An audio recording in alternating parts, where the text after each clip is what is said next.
Hello everyone. Welcome to Gokhale Education Society's Central Coordination Committee for Junior Colleges Nashik Zone's online teaching for class 11, subject English.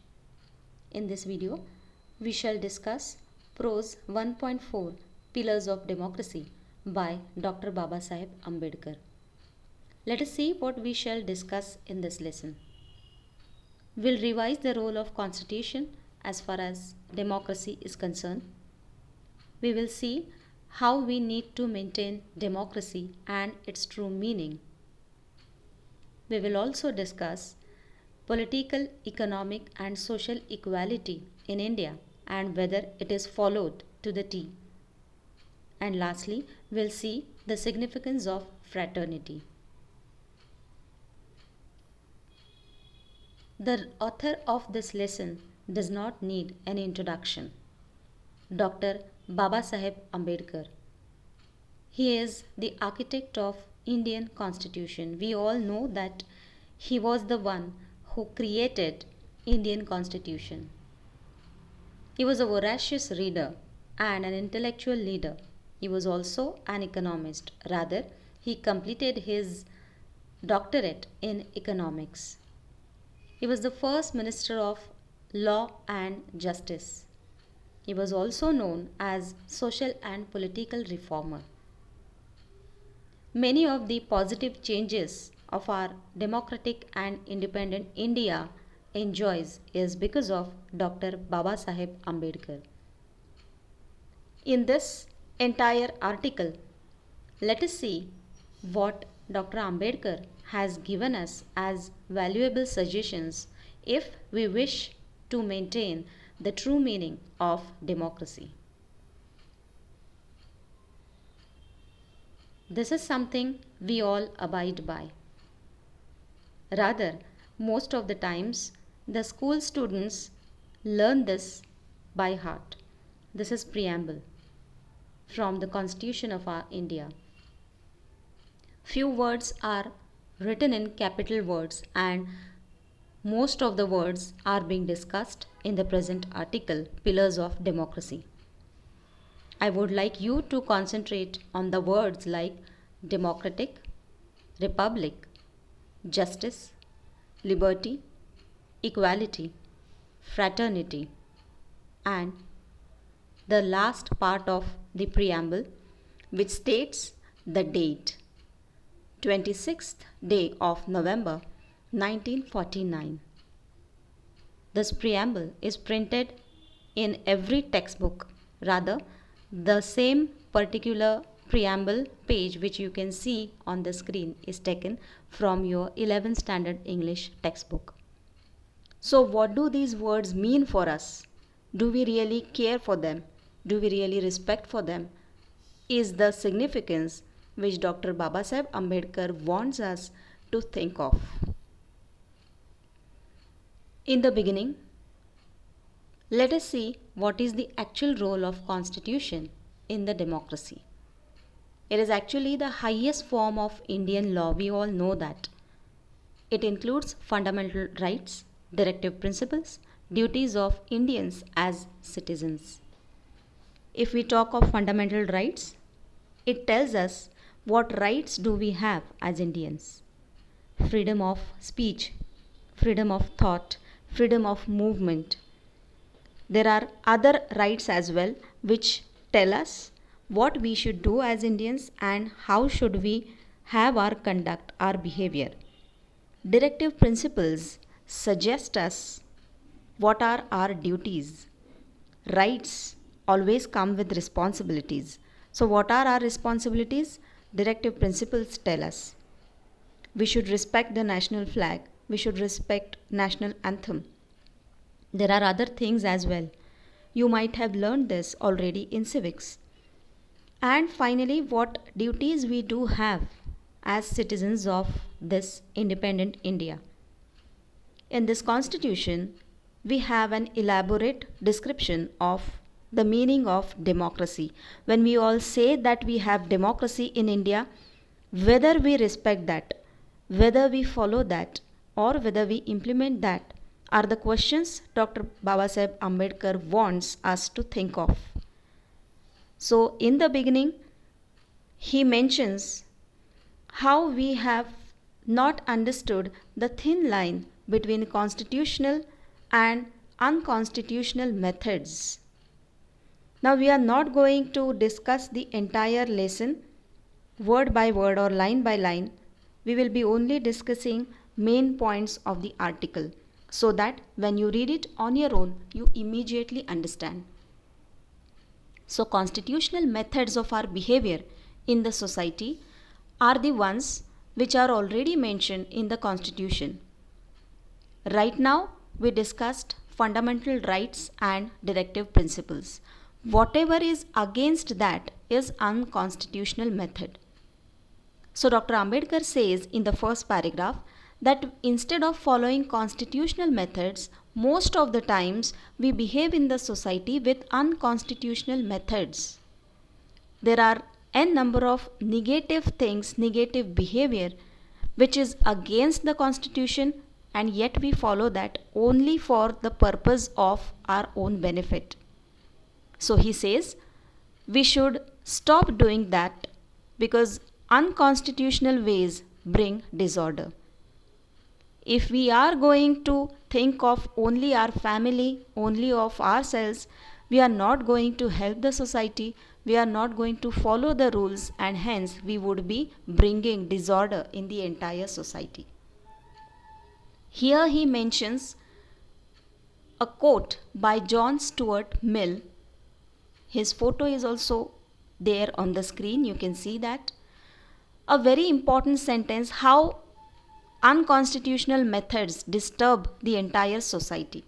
One of our behaviors is giving excessive importance to great men.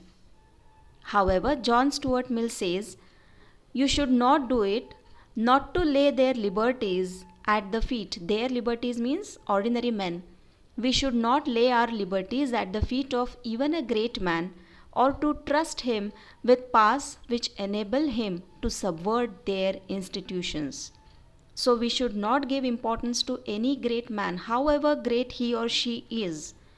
You should not give importance, excess importance to great man and woman at the cost of your liberty, your self-respect, your self-esteem, and ultimately the esteem of your nation.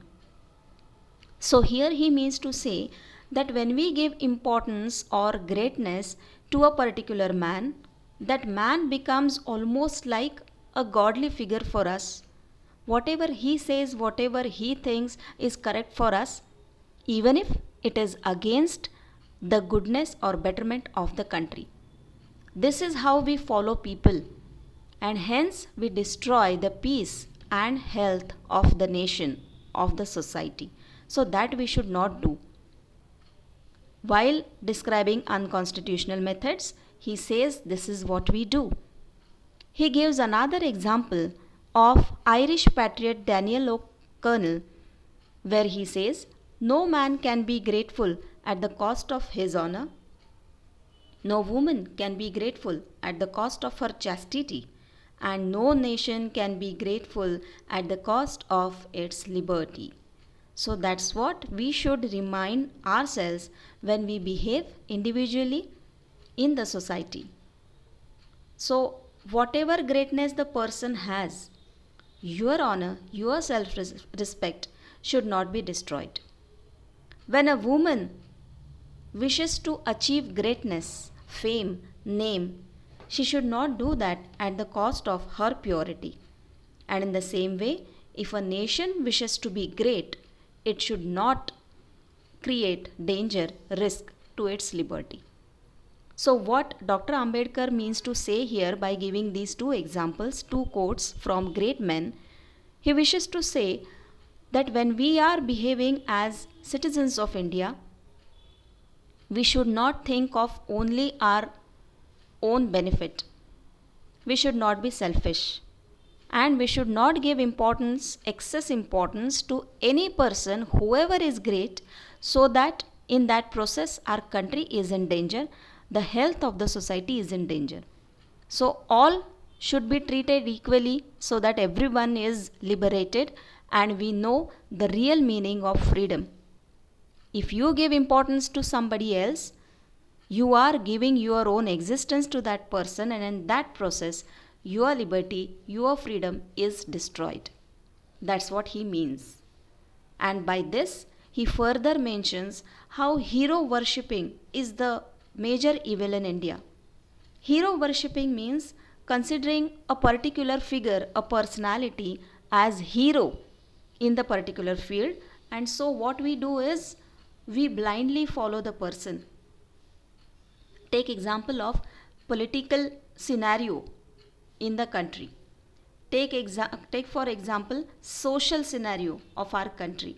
So we follow only one particular person and then we do not think of other possibilities. You should agree to disagree. You may have your own opinion, but we forget that. Once we start following a personality, a figure, we become blind and then we lose our own sense of thinking. So this is the problem in our India. That is what Dr. Ambedkar says. And hence, if we want to have proper equality, the equality should be political, social and economic.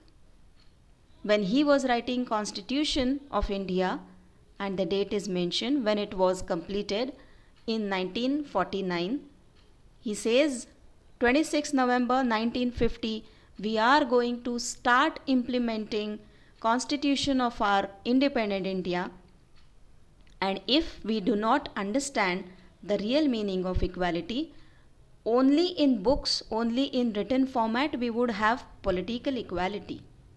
That is, politically we all have decided that we will have elections, voting rights are there with every citizen. This will be political equality, but social and economic equality still won't be there. Rather, after all these years, when we look at our country, the problem still prevails. We still have all these issues. In the written format, we say India is democratic country. We do have democracy and we believe in equality. We have seen the preamble. So we give importance to liberty, equality, fraternity. But what is the scenario? He says, if we do not follow the things which are constitutional, we will be very falsely following equality, which would be actually social and economic inequality. So in society, if you see, there is an inequality. Rich people, poor people, this divide is still there. The economic diversity that we have hasn't changed for all these years. So that's what he says. What is the use of this kind of equality then? Is it really equality? And if we do not have our society and our economic development equal, that would create problem, that would create danger for political democracy as well. So political democracy is where everyone is equal, everyone counts, everyone's vote counts, but that would not work properly if in reality we do not follow all these norms which are given by the Constitution. Then he comes to the last part of the article where he describes what is fraternity. Fraternity is the sense of brotherhood among all of us.